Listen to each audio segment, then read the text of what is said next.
Today I'm going to break down what I would consider to be the two biggest changes coming for retirement savers ages 50 and over, and what they need to know about the upcoming catch-up contribution changes to Roth. We're going to dive into the limits for 2025, what the enhanced and or super catch-up contributions are for those of you between ages 60 and 63, in addition to why this Roth catch-up contribution change for 2026 could end up putting a damper on your plans to contribute to your 401k.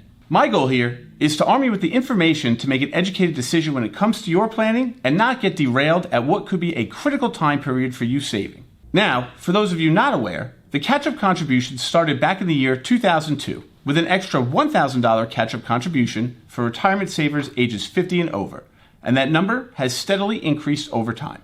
And while some might say the consistency has been powerful, the simple framework is changing. Through the passage of the Secure Act 2.0, Congress has put into place two major changes for the retirement space, including, in 2025, for retirement savers ages 60 to 63, the super or enhanced catch-up, in addition to rules starting in 2026, where any high-income earners above a certain threshold will have their catch-up contributions routed to Roth. Now, why does this matter, you might ask?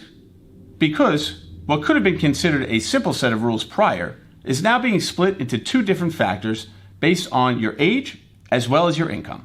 To ground this in some real numbers, let's look at how this works. You're probably already aware for the catch-up contributions as far as 2025 are concerned, but if you're not, for those over the age of 50, in addition to their regular contribution max of $23,500, they can make an additional contribution of $7,500 for a total of $31,000 for the year. And for those of you between ages 60 and 63, this catch-up situation goes even higher. When Congress originally passed Secure Act 2.0, the initial start date was set to take place in 2024. But the IRS quickly realized that record keepers and payroll administrators were not fully equipped and ready to handle these changes. And this ultimately turned into a 2-year administrative delay, which pushed the rules back, set to start January 1st of 2026. And for savers, all of this could end up signaling a strategic shift in your planning.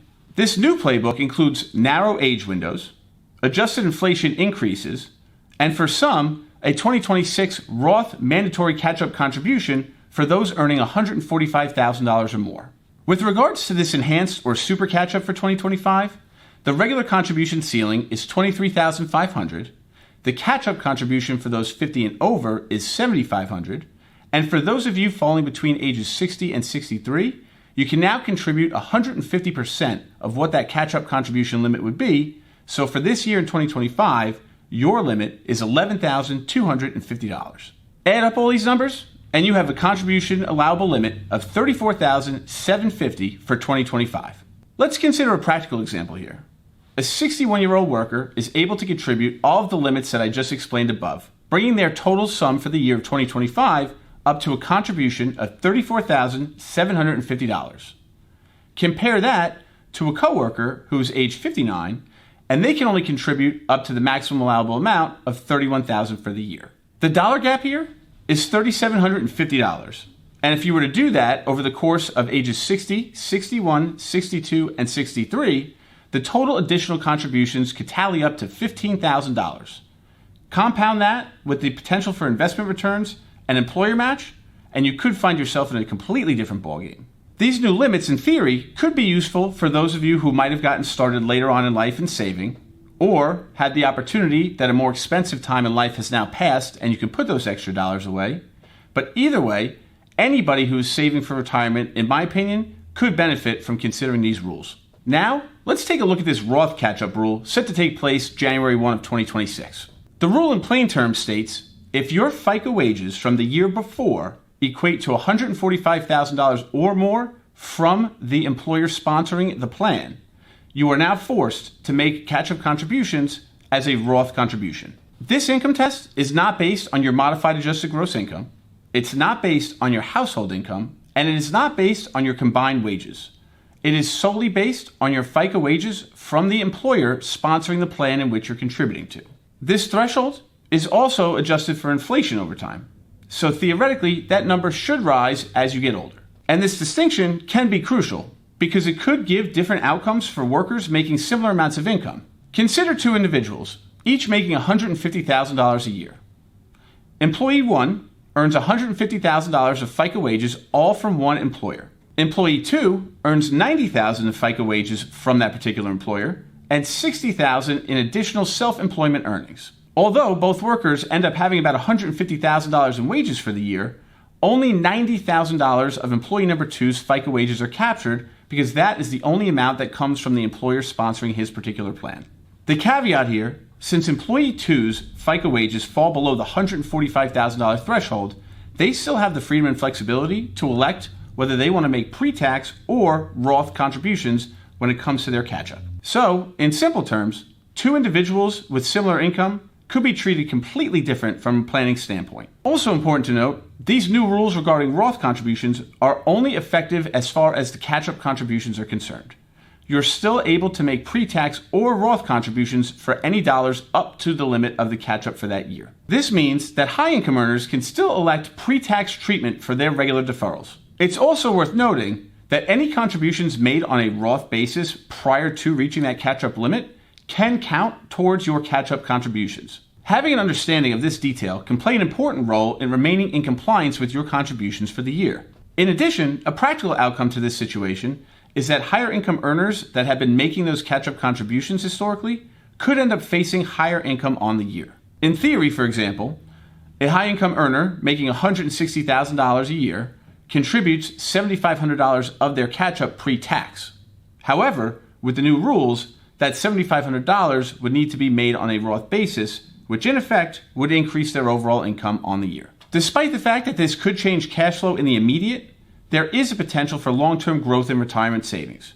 In addition to the fact that the Roth money will grow tax-free over time, and over the age of 59 and a half, provided you have held that money for 5 years in the Roth, that money can be withdrawn tax-free without penalty. This next caveat, which could end up throwing a little bit of a wrench into your planning, is plan design, which could end up making things working more smooth or potentially acting as a roadblock. While the Roth mandate might seem simple on paper, whether or not you can actually use this benefit is determined by the fact of your plan allowing for Roth contributions or not. A saver's intentions might not be as impactful if they're not able to have these contributions set up properly. And while truth be told, the retirement landscape has shifted throughout the course of my career, whereas many more plans nowadays allow for Roth contributions, there are still some out there that don't. And for participants in those particular plans that don't allow for Roth contributions, if your wages do exceed that $145,000 FICA limit, unfortunately, you're not going to be able to make catch-up contributions for that year. And for plans that do currently allow for Roth contributions, the design can dictate a lot. From what I've seen, there are a few common approaches to this situation. The first being the separate catch-up contribution election, whereby you elect to make any contributions that act as a catch-up at any point in time made based on a Roth contribution. And the second being the deemed Roth catch-up, or the spillover catch-up contribution, whereby any contributions made above and beyond the limits are automatically made on a Roth basis. Understand that everybody's plan is different, so having a conversation with your plan administrator could give you the information that you need to make informed decisions about your strategy. When approaching this situation with the folks that we have these conversations with, my first goal is to understand the design of their plan. Having the knowledge if their current plan allows for Roth designations and if they have a plan in place come January 1, 2026 of how they're going to handle the catch-up contributions. Having the answer to this question allows us to understand how we're going to plan proactively and where we could end up going in the years to come. The second step is where we determine if the employee is considered a high-income earner under the new rule. If they are, in accordance with the new mandate, their catch-up contributions must be made on a Roth basis. And if they're not, they may still have the flexibility to make those catch-up contributions via pre-tax dollars. The third step is relevant if you're between the ages of 60 to 63, and if you're going to go for the enhanced or super catch-up. And the fourth step is where tax planning comes into play. In understanding that anyone making catch-up contributions who's considered a high-income earner would have those contributions made on a Roth basis could ultimately impact their income for the year. To make the right choices for yourself, it could be a good idea to speak with your team of accountants and advisors. By being proactive in tackling this list, we're working through understanding what our client's plan design is, what their FICA wages are they eligible and going to make super or enhanced catch-up contributions, and weighing out the pros and cons of making a pre-tax versus a Roth catch-up contribution. Having an understanding of how all of these parts could play into your overall scenario could be helpful for some.